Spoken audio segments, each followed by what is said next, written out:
Welcome, you're watching Vox News, your daily news updates with Rita Kamkumo. Our headlines today: Tanzanian President John Magufuli says COVID-19 vaccines are no good in a warning issued to his fellow citizens. 53 people died on Wednesday in a bus accident in western Cameroon. Authorities say the victims have all been burned beyond identification. Lawmakers in the Democratic Republic of Congo voted out Prime Minister Ilunkamba, a close ally of former President Joseph Kabila.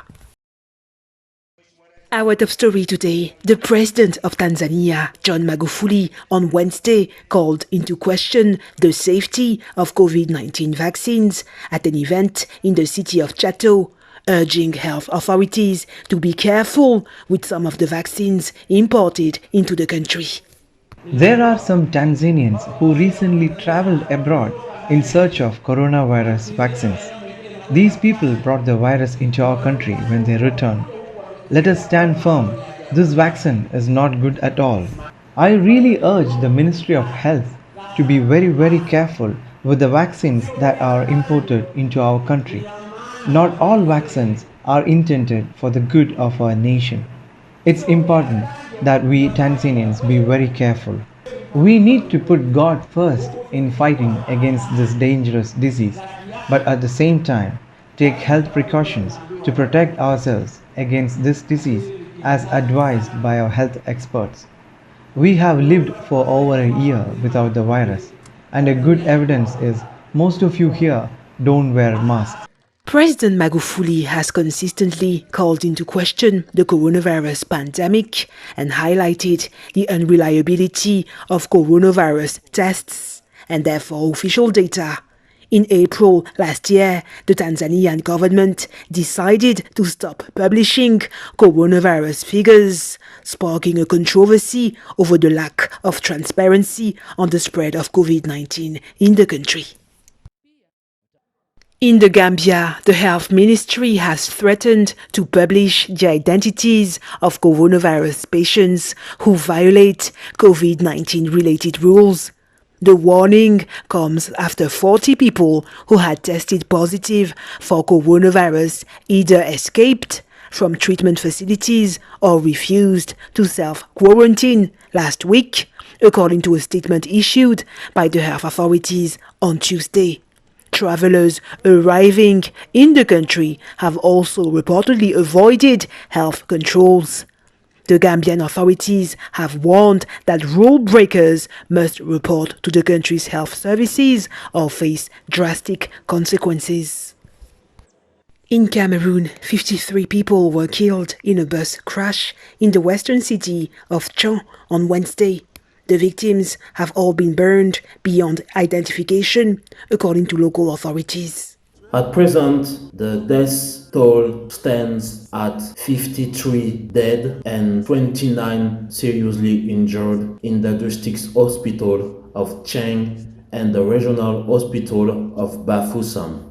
Just after this accident, bus cars caught fire. Though the dead have not been identified, all the bodies were burnt. The 70-seat bus collided with a fuel-laden truck, causing a fire that engulfed both vehicles. This truck here was coming back from Douala. This one was going down, but this one must have been carrying fuel. Because of the way it burned, the amount of fire it was fuel that it was carrying. So while this one was trying to swerve, they crashed into each other. Currently in the hospital, there are 28 accident victims. Of the 28 accident victims, only one has a head trauma. The other 27 have superficial second-degree, first-degree burns, so they are out of danger. Transport Minister Jean-Ernest Galibibé said the bus crash, which occurred during the night, highlights the problem of night trips favored by some intercity passenger transport companies and the need for their supervision. An initial investigation revealed that the truck had a brake problem. A further investigation into the incident has been opened, although some say that negligence, fog, and the truck carrying fuel were to blame for the tragedy. On the political front, lawmakers in the Democratic Republic of Congo on Wednesday approved a motion of censure against Prime Minister Sylvestre Ilunga Ilunkamba, a close ally to former leader Joseph Kabila and that of his government, by 367 votes to 7.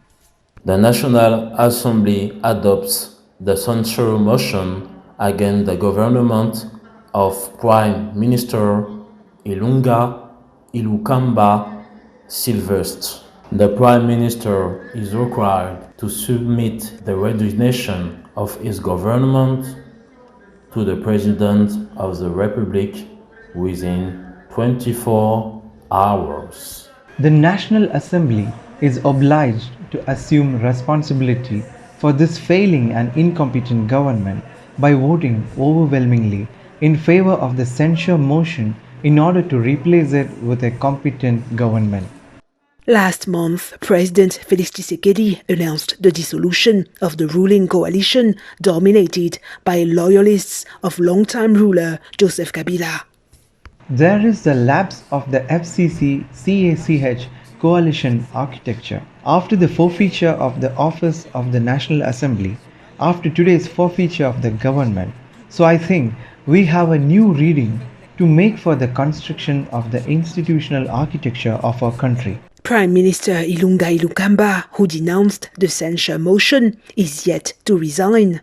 Wednesday's vote marks the latest episode in a leadership fight that has been ongoing for months, pitching President Tshisekedi against allies of his predecessor, Joseph Kabila. The African Export-Import Bank has disbursed $250 million of the $1.1 billion that supported the acquisition by Trans-Niger Oil and Gas Limited of a 45% stake in OML 17 from Shell Petroleum Development Company, Total Nigeria Limited, and Eni. The announcement was made this Thursday by Afreximbank, which became the largest lender by providing about a quarter of the financing that enabled the Nigeria-based company's move. Following this acquisition, Trans-Niger Oil and Gas Limited will now operate the OML 17 onshore oil field on behalf of the Nigerian National Petroleum Corporation, which owns the remaining 55% working interest. Professor Benedict Orama, president of Afreximbank, said that this transaction further underscores the bank's commitment to ensuring that indigenous African companies are able to play a more dominant role in the operations of specialized oil and gas assets in an industry dominated by international oil companies. In Ghana, former iconic leader JOHN RAWLINGS was buried with full military honors on Wednesday after a state funeral. The former military officer passed away in November last year, aged 73.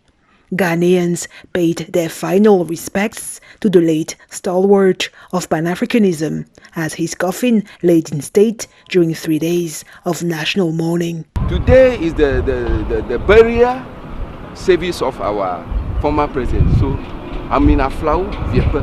I have to calm down, even though I'm late. But I forced myself to the cemetery to see where the man lies. So I want to encourage the people of Ghana also to try to help the nation. But ahead of it, he has done very well. He has done well. I pray that, I don't think we'll get a president like him, but I pray that you'll get someone like him. He's lost a big man. May his soul rest in perfect peace.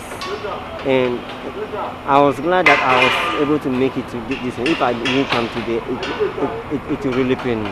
Rawlings was buried at a military cemetery in the capital city, Accra, after a 3-hour ceremony of prayers, moving tributes, songs, and cultural exhibitions. Ghana's President Nana Akufo-Addo described the former flight lieutenant as a charismatic and fearless leader. On the international scene in the United Kingdom, a convention centre in the city of Brighton was turned into a new COVID-19 vaccination hub as the government aims to vaccinate about 15 million people by mid-February and the entire adult population by the autumn. So we're working towards being able to provide 3,000 vaccinations a day, probably from about mid to end of February, and we're just working up towards that. So today we're having smaller numbers, so we're just practicing some of our processes and making sure that we have the patient flow right. We've been advised by the Joint Committee for Vaccinations and Immunisations that it's perfectly safe to have a 12-week gap in between the first vaccination and the second dose, which is like a booster dose. So that's the process that we're following here. Obviously, if the national guidance changes, then we'll change our processes to match that. But that's what we're following at the moment. An elderly couple shared their feelings after receiving their first dose of the vaccine. Relieved, because we've waited so long. All our friends had it ages ago. They live in different parts of the country, of course.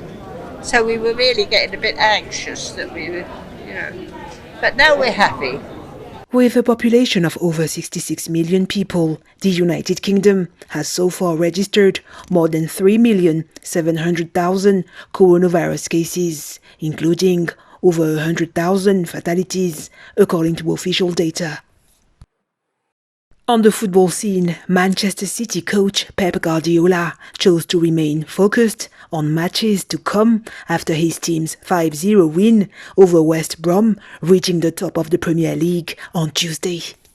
Yeah, really good. What we want is a movement in the right moment, and what we want is move the ball more than our movements. But it's true that the right tempo, the right moment, our players make the movements. Were so good, especially up front. The last thing I'm thinking is about the table. Now I'm going to come back home safe, few days off, and Sheffield United is the only I'm concerned. Today just finished the first leg, so we have still 19 games. It's an incredible marathon. We are going to drop points. We're going to lose games. And the important is what happened. Be calm, like we were when we were 12 in the table. Understand why we didn't win that game and immediately win the next one. This is the only I'm concerned by. Guardiola's team is getting ready to face Sheffield United players on Saturday. That's it for today. Thank you for watching Vox News.